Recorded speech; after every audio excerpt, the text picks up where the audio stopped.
Adunay panultihon nga libre ang mangandoy apan inubanan sa pagsalig sa kahitasan ug sa laing panultihon nga lihok taw kay tabangan ko ikaw. Nahatagan og katumanan ang pangandoy sa usa ka kanhi katabang nga wa gani magdahom nga makabot niya ang iyang mga pangandoy. Ani ang RTV Presents ni Loan Merondina.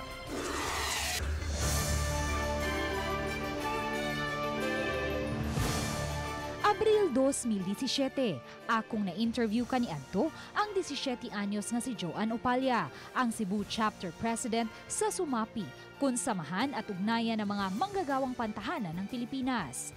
Gisaulog ni adtong higayuna ang Kasambahay Day, subay sa ethics and standards sa pag-interview og mga minor de edad sa telebisyon, ilabi na sa mga nabiktima sa pagpangabuso o child labor, among giblur ni adtong higayuna ang iyang naw ug way gibutang nga pangan.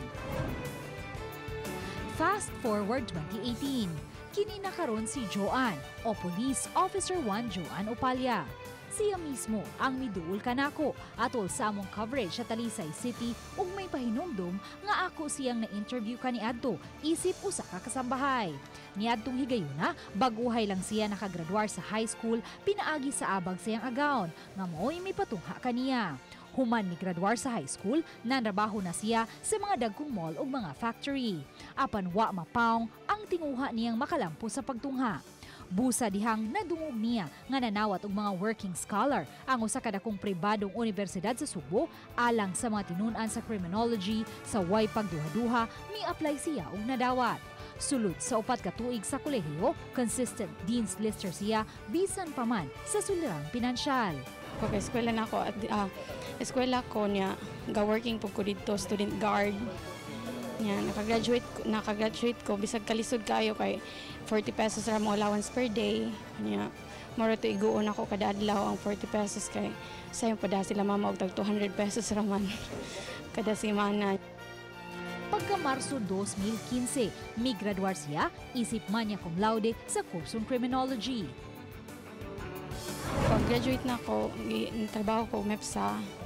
Kayo dili ma'am wala sa ko ni take og board kay mo take og board wala nang lima man ko kay pag-graduate na mo pawaon na kami sa eskwelahan man mi nagpuyo as graduate ka pawaon man jud ka eskwelahan kay pulihan ang puglayan ng puyo mato nga di ko ka take og board kay mo take og board mangita ko boarding house nya kanang mo gasto pod ako sa kaon ako og board mo take og board exam mag-review ko wa koy kagasto man ni trabaho lang sa ako. Hulyo 2016, nasulod isip police recruit si Joan og may graduar Enero 2017 isip class president. Ning bago lang, may graduar siya sa Basic Internal Security Operations Course ug kasamtangang na destino sa Tangke Talisay uban ang laing 41 ka mga sakop sa Regional Mobile Force Battalion. Mato ni Joan, kung porsigido lang ang usa ka tawo, maabot niya ang iya mga pangandoy sa kinabuhi. Bisan pa sa kalisod sa kinabuhi, na adyo Ginoo nagtanaw na to, banan sa tong paningkamot, makabot yun na to itong mga pangandoy sa kinabuhi. Dili jud forever makasambay ma'am kay. Depende mo na sa imong kanang porsigi sa kinabuhi ma'am ba kung kuan ka nga maura jud imong kinabuhi maura jud na pero kung nagunahon na ka nga nagdako ka gipanganak kang mga kanang pobre hindi jud ka forever nga pobre imong kuno nga kay kung mamatay kang pobre gihapon imuha naman sala. So kung tinahan ka nga karway mo lambog mo harway gamay imong kinabuhi maningkamot gyud ka dili gyud ka forever kasambay kung maningkamot ka nga mo eskwela ang pag-eskwela jud ang kiog ang kalisod og ka kawadon sa kinabuhi di na siya babag.